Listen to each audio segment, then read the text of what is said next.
you might be asking yourself, like, what could possibly go wrong when you're doing a DIY? I mean, a DIY is supposed to be safe because you know the ingredients you're putting into your product, you know what you're doing. So you might be asking, like, what could possibly go wrong with making your own skin lightening lotion at home? And I will tell you, surprisingly, there are many things that can go wrong, and these things are the ones that make people say they don't want to do DIYs ever again, because one simple mistake can ruin your whole product and can make you have a very negative experience with doing DIYs. But I want you guys to have fun and have joy when you're doing DIYs, and just enjoy the whole process of creating your own products. So let's just dive into it. The very first mistake that can happen when you're doing DIYs is your product getting bacteria or getting mold. That one happens at times, and that can be very bad for you, because you know something like bacteria is not something, and microorganisms are not things you can see with your own naked eyes. So they might be existing in your product, and you're still applying that lotion or cream on your face every day without realizing it already has been contaminated, and it already has bacteria in it. So, and I'm going to be telling you guys, like, how can you prevent these problems. Now, with the mold, there are two main things that cause it. One, it's either because you're not clean. Yes, guys, it's true. And I always say, guys, you may have to make sure your working area is clean. And for me, what I use over here is this one here. This is you guys cannot see it. This is 70% rubbing alcohol. You get this one, put in a small spray bottle, and spray the area, your surface area, your working area, the what do you call it, the surface you're working on. Make sure it's clean. Your containers, the container where you're going to put your cream, spray on it. Take a clean cloth or take a serviette, and then you wipe the alcohol, and your place will be well sanitized. So guys, make sure you get rubbing alcohol. This one, if you're in Kenya, as you can see, this one is from Kam Pharmacy, KAM. But of course, you can get this rubbing alcohol, you can easily get it anywhere.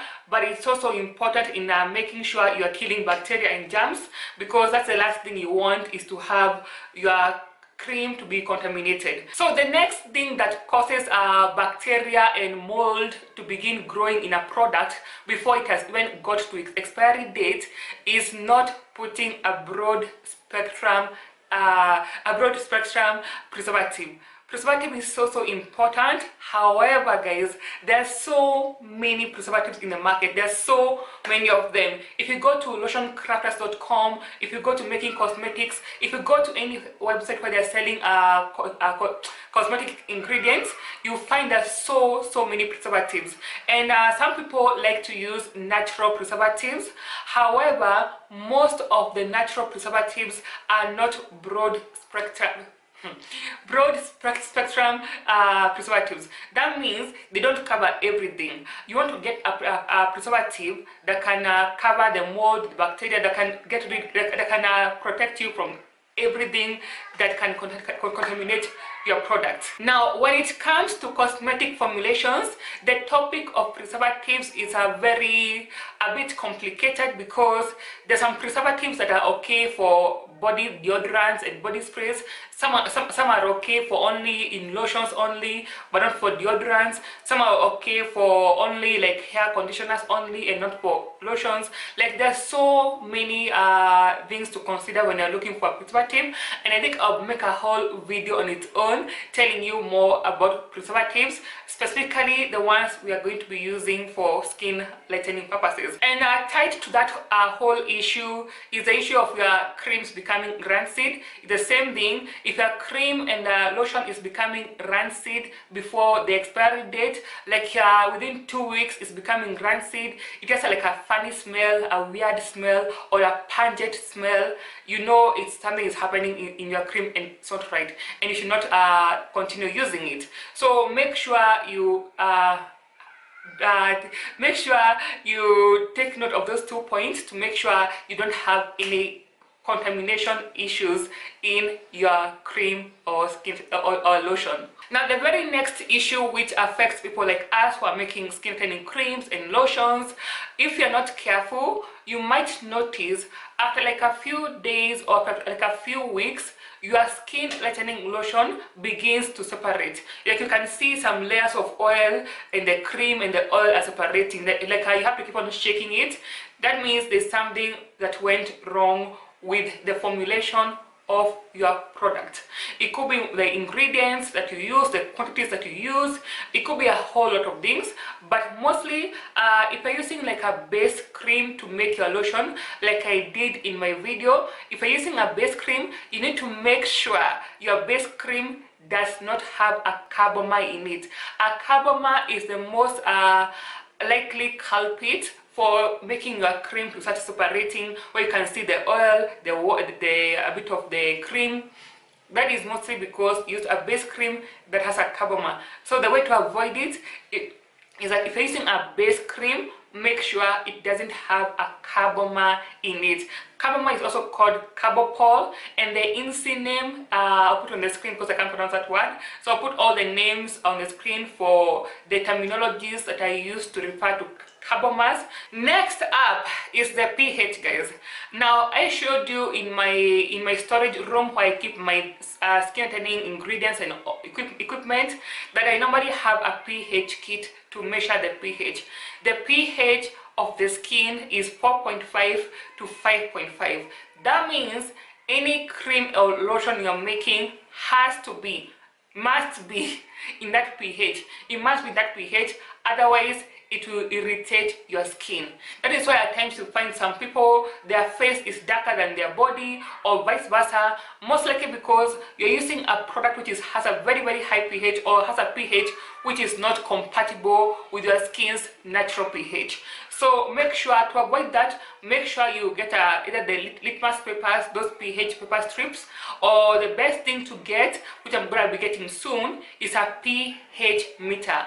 A pH meter, you simply insert it into your liquid and it will give you the accurate measurements in decimal point, 4.5, 3.5. It gives you a very, very accurate measurement. So I highly suggest, if you're going to be doing DIYs for the skin, make sure you get a pH meter. Okay, now the next common mistake, or the next common thing you might get, is you're finding some lumps in your lotion. Like you're finding like some white things in your lotion, or some hard lumps, like it didn't get like very well blended. Now, number one, that could be, like I said, maybe you didn't blend your lotion well. But the most likely culprit why you see some white things, like some white creamy things in your lotion, is most likely because you did not combine the water and the oil phase at the same temperature. The water and the oil phase, which is phase 1 and phase 2, they have to be combined at the same temperature.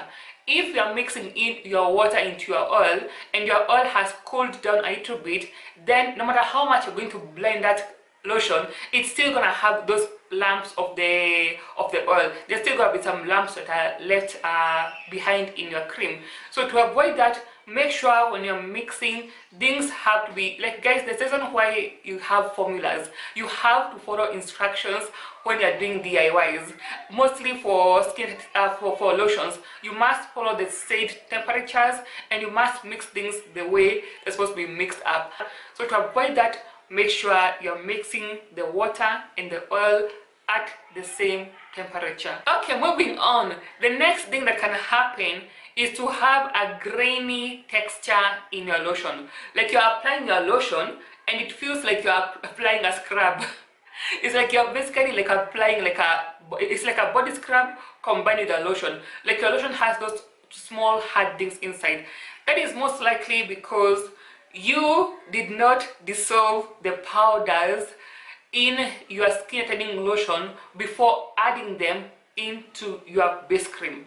You must dissolve them. Like kojic acid powder, kojic acid palmitate, whatever powders you are adding into your lotion, you must first of all dissolve them.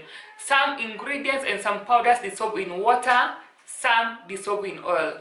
So the ones that dissolve in water, first of all you dissolve in water. The ones that dissolve in oil, dissolving oil, and then now you can combine them into your skin lightening base cream.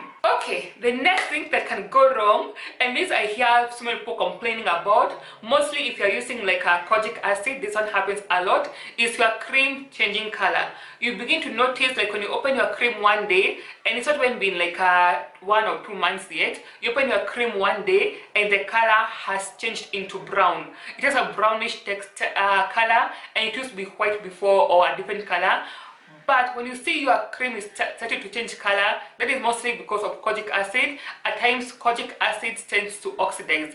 And the way to prevent that is by using vitamin E. Vitamin E reduces the chances of kojic acid misbehaving and changing the color of your cream. That is why I always see me putting some vitamin E to kind of maintain the integrity of the kojic acid and to avoid it from changing the color of the cream after some time.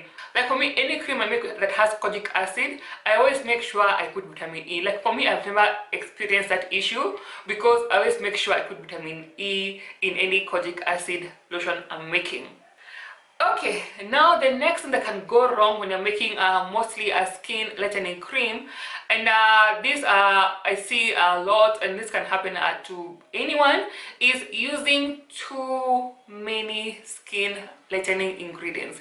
Let me tell you guys, there's a whole bunch of so many good ingredients for skin lightening, the natural ones, which I'll make a separate a video on that, telling you about the safest and the natural skin lightening ingredients you can use. But using all of those ingredients in one cream, or using like a whole bunch of ingredients in one cream for skin lightening, it's really not gonna work in your favor, because you're gonna make your cream to be too strong. That is why people are having like white patches, like green veins, because you have made a cream that is super strong, and then maybe most likely you didn't even bother to test the pH. So make sure get like about like 4 or 5 ingredients. Don't put like too many skin lightening ingredients in one cream. Okay guys, now the final mistake. Now guys, of course there's so many mistakes. I don't want to cover everything in this video. If there's anything I have forgotten that is crucial and important, I'll make sure I put it in the comments section down below. Now the next mistake that can happen, the next thing that can happen when you're making your cream at home is mostly when you're using acids. Now acids are very they're a bit risky to deal with them, especially if you're dealing with a very concentrated acid. Can you imagine what would happen if you happen to drop the acid and it splatters on your face and onto your eyes? Like basically the last thing you want is for a 90%, I think, glycolic or lactic acid, whatever kind of acid, splashing into your eyes. That is why at times you see the guys who make cosmetic what do you call it, like the lotions, the creams and all, you normally see they have a face thing they put, like what do they call that thing? That thing you put on the head. It has a screen here which is clear, but it protects your eyes from any contact, and your face from any contact or any splattering of the ingredients. So that one is very important if you can get it. If not, be very careful, mostly because the last thing you want is an acid to splatter and jump into your eyes. That can cause you serious harm. So be very careful when you're doing these things to make sure you are safe and protected. And something like your hands, always wear some gloves in your hands. That's why you always see when I'm doing my DIYs, I'm always covering my hands with gloves, and my body and everywhere is always covered. Actually, when I'm making the creams for the clients, I normally have that, even the face mask itself. So it's always good, guys, to make sure you're taking extra precautions. And that's all I have for you guys, and until next time, see ya.